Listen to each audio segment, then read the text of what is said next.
O Pé Grande, também conhecido como Bigfoot, é uma figura lendária que tem capturado a imaginação das pessoas ao redor do mundo. Trata-se de uma criatura misteriosa, geralmente descrita como um primata gigante, coberto por pelos escuros e com uma semelhança física próxima à dos grandes primatas, como os gorilas. O folclore em torno do Pé Grande é rico em histórias e relatos, muitos dos quais têm origens em comunidades indígenas americanas e outras culturas ao redor do globo. O espécime muda de características de acordo com a região que habita. Nas grandes florestas do território americano, como por exemplo Montana, são de aparência similar a um enorme símio, com pelos marrom e castanho escuro. Porém, em montanhas cobertas pela neve, como as cordilheiras do Himalaia, na Ásia em geral, nas regiões mais afastadas do planeta, teriam uma pelagem mais clara. Cobertos de pelos, porém de coloração branca, próxima à coloração da neve, sendo esses chamados de Yeti pelos nativos locais ou, de maneira mais popular, Abominável Homem das Neves. A lenda do Pé Grande tem suas raízes profundas nas florestas densas e selvagens, onde a criatura supostamente habitaria até os dias de hoje. As narrativas variam em detalhes, mas muitos afirmam ter avistado o Pé Grande em áreas remotas e inexploradas, alimentando assim a aura de mistério que cerca essa figura enigmática. Relatos frequentes descrevem o Pé Grande como uma criatura tímida, evitando contato com os seres humanos, mas ocasionalmente deixando pegadas imensas como evidência de sua passagem. A evidência física mais citada em relação ao Pé Grande são as famosas pegadas encontradas em várias partes do mundo. Essas pegadas, geralmente de grandes dimensões, têm sido documentadas e analisadas por pesquisadores e entusiastas do Pé Grande ao longo dos anos.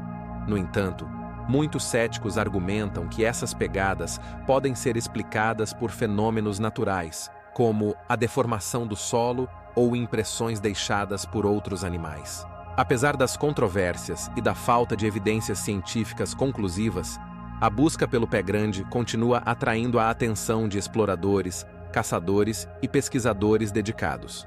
Expedições são organizadas regularmente em regiões conhecidas por avistamentos e relatos, na esperança de obter uma imagem, gravar um vídeo ou até mesmo encontrar evidências biológicas concretas que confirmem a existência do Pé Grande.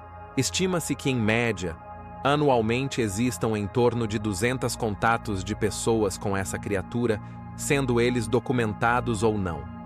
O problema é que, devido ao medo de se ridicularizarem, somente alguns poucos corajosos divulgam o que lhes aconteceu, ficando seu testemunho perdido ao meio de inúmeras montagens e fake news. A cultura popular também desempenhou um papel significativo na propagação da lenda do Pé Grande. Inúmeros filmes, documentários e programas de televisão foram produzidos sobre o assunto, alimentando ainda mais o fascínio do público por essa criatura misteriosa. O Pé Grande tornou-se um ícone da cultura pop, sendo frequentemente retratado como uma criatura ameaçadora ou, em alguns casos, como uma figura mais simpática. No entanto, é importante reconhecer que a maioria dos relatos sobre o Pé Grande permanece no reino da especulação e do folclore. A comunidade científica, em grande parte, não reconhece a existência do Pé Grande devido à falta de evidências concretas e repetíveis. O debate entre os crentes e os céticos continua, alimentando a chama da curiosidade em torno dessa criatura lendária. Em última análise, o Pé Grande permanece como uma figura intrigante que continua a despertar a imaginação das pessoas e a inspirar debates sobre o desconhecido. Enquanto alguns veem o Pé Grande como uma peça vital do folclore humano, outros continuam a busca por provas que possam confirmar a existência dessa criatura lendária. Independentemente da verdade por trás da lenda, o Pé Grande permanece um enigma fascinante e uma fonte inesgotável de histórias e especulações. Vale a pena lembrar que até mesmo o FBI já publicou um relatório de 22 páginas sobre o Pé Grande, mas obviamente tentando dar explicações razoáveis sobre o tema. Se gostou do conteúdo, se inscreva, deixe o like e até o próximo vídeo. Obrigado!